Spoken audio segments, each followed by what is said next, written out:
برادران اسلام، قرآن کریم کو جب ہم پڑھتے ہیں تو قرآن کریم کو پڑھنے سے پتہ چلتا ہے کہ غلطی کی اصلاح کرنا یہ اللہ تبارک و تعالیٰ کی جانب سے ہے۔ اللہ تعالیٰ نے خود نبی صلی اللہ علیہ وسلم سے بہت ساری چیزیں ایسی سرزد ہوئی جو صحیح نہیں تھی۔ اللہ کے نبی صلی اللہ علیہ وسلم کی زندگی میں آپ سے بھی کچھ غلطیاں ہوئی ہیں اور اللہ تعالیٰ نے آپ علیہ السلام کی اصلاح قرآن میں کی۔ جب قرآن پڑھیں گے تو دیکھتے ہیں آج بہت سارے لوگ ناراض ہو جاتے ہیں جب ہم کہتے ہیں کہ اللہ کے نبی صلی اللہ علیہ وسلم سے غلطی ہوئی۔ کیوں ناراض کیوں ہوتے ہیں؟ وہ سمجھتے ہیں کہ اللہ کے نبی نور ہے، اللہ کے نبی انسان نہیں ہے۔ قرآن میں اللہ نے کئی مقامات پر آپ کو انسان کہا اور انسان کی فطرت میں غلطی ہے، تو لہذا اللہ کے نبی صلی اللہ علیہ وسلم سے جو غلطیاں ہوئی ہیں اور اللہ تعالیٰ نے قرآن میں آپ کی غلطیوں کا ذکر کیا ہے۔ جیسے سورہ تیسرے پاری کی سورہ عبس آپ نے بارہا سنی ہوگی۔ قرآن میں اللہ تعالیٰ فرماتا ہے کہ عبس وتولی ان جاءہ الاعمی، ہوا یہ تھا کہ اللہ کے نبی صلی اللہ علیہ وسلم دین کو پھیلانے کا جذبہ رکھتے تھے، اس قدر جذبہ رکھتے کہ صبح ہوتی یا شام ہوتی اللہ کے نبی دعوت کو پھیلانے میں لگے رہتے۔ یہاں تک کہ ایک مرتبہ آپ علیہ السلام کعبۃ اللہ میں داخل ہوئے، وہاں پر کفار قریش کے بڑے بڑے سردار اکٹھا تھے۔ اللہ کے نبی نے اچھا موقع پایا، کفار قریش کے سردار ہیں، اگر یہ ایمان لے آئے تو ان کے ماتحت کے لوگ ایمان لے جائیں گے۔ اللہ کے نبی سیدھا ان کی مجلس میں پہنچے اور انہیں اللہ کی دعوت دینے لگے، دین کی طرف بلانے لگے۔ اللہ کے نبی صلی اللہ علیہ وسلم دعوت میں لگے ہوئے، اچانک پیچھے سے ایک نابینا صحابی آئے اور اللہ کے نبی صلی اللہ علیہ وسلم سے سوال کرتے ہوئے کہتے ہیں کہ علمنی مما علمک اللہ۔ وہ نابینا صحابی عبداللہ بن ام مکتوم آ کر کہتے ہیں اے اللہ کے نبی آپ مجھے سکھائیے جو اللہ نے آپ کو سکھایا ہے۔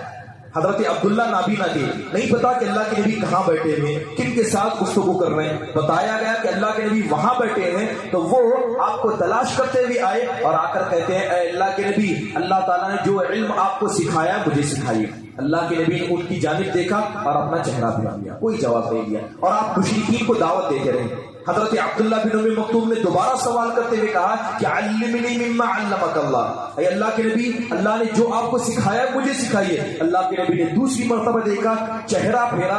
تیسری مرتبہ جب اللہ کے نبی نے چہرہ پھیرا تو اللہ نے آسمان سے آیت نازل کرتے ہوئے کہا کہ عبس وتولی، آپ اس آدمی کے بارے میں غور کیجئے جس نے دیکھا اور منہ پھیرا اور منہ بنایا، ان جاءہ الاعمی، کہ اس کے پاس ایک نابینا آیا۔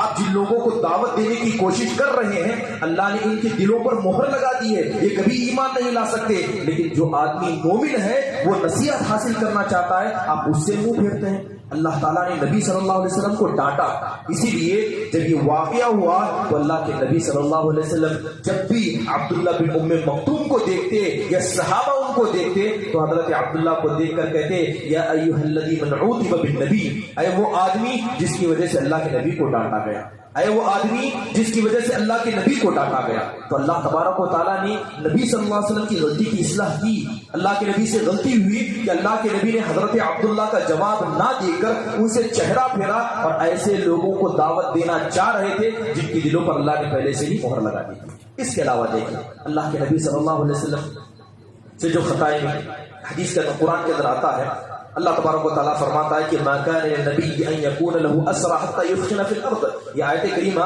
غزوہ بدر کے وقت نازل ہوئی تھی۔ غزوہ بدر کی لڑائی ہوئی، آپ جانتے ہیں کہ اسلام کی پہلی لڑائی تھی، اسلام کی پہلی لڑائی تھی۔ 70 سے زیادہ قیدی مسلمانوں کے پاس آئے۔ اب یہ جو قیدی مسلمانوں کے پاس تھے اس کے بارے میں شریعت کے اندر کوئی حکم موجود نہیں تھا۔ اللہ کے نبی نے مشورہ کیا صحابہ سے، صحابہ نے مشورہ دیا۔ حضرت ابوبکر کہنے لگے اے اللہ کے نبی صلی اللہ علیہ وسلم یہ جو مشرکین ہیں جو ہم سے لڑنے کے لیے آئے تھے یہ ہمارے بھائی ہیں، سب رشتہ دار ہیں، ہمیں امید ہے کہ آج نہیں تو کل مسلمان ہو جائیں گے، ان سے پیسہ لے لیں گے اور ان کو چھوڑ دیں گے۔ یہ حضرت ابوبکر کا مشورہ تھا۔ حضرت عمر نے مشورہ دیتے ہوئے کہا اے اللہ کے نبی یہ اللہ کے دشمن ہیں، یہ اللہ کے دشمن ہیں، یہ ہمیں قتل کرنے کے لیے آئے تھے، اسلام کو مٹانے کے لیے آئے تھے، لہذا ان میں سے ہر شخص کو پکڑ کر قتل کر دیا جائے، ان کو یہاں سے زندہ واپس نہ دینے جائے۔ دو فیصلے اللہ کے نبی کے سامنے آئے۔ اللہ کے نبی صلی اللہ علیہ وسلم نے حضرت ابوبکر کے فیصلے کو مانا اور ان سے جزیہ لے کر ان 70 مشرکین کو چھوڑ دیا، 70 مشرکین کو چھوڑ دیا۔ اللہ تبارک و تعالیٰ نے آسمان سے آیت نازل کرتے فرمایا کہ کسی نبی کے لیے جائز نہیں، کسی نبی کے لیے درست نہیں کہ آپ کے پاس قیدی آئیں جو لڑنے کے لیے، اسلام کو مٹانے کے لیے آئیں اور آپ دنیا کے مال کے خاطر انہیں چھوڑ دیں۔ اللہ تعالیٰ نے اس فیصلے کو پسند کیا جس کو حضرت عمر نے کیا تھا، اور باقاعدہ اللہ تبارک و تعالیٰ نے نبی صلی اللہ علیہ وسلم کو تنبیہ کی کہ آپ نے اور جو حضرت ابوبکر نے جو فیصلہ کیا وہ فیصلہ اللہ کو منظور نہیں تھا۔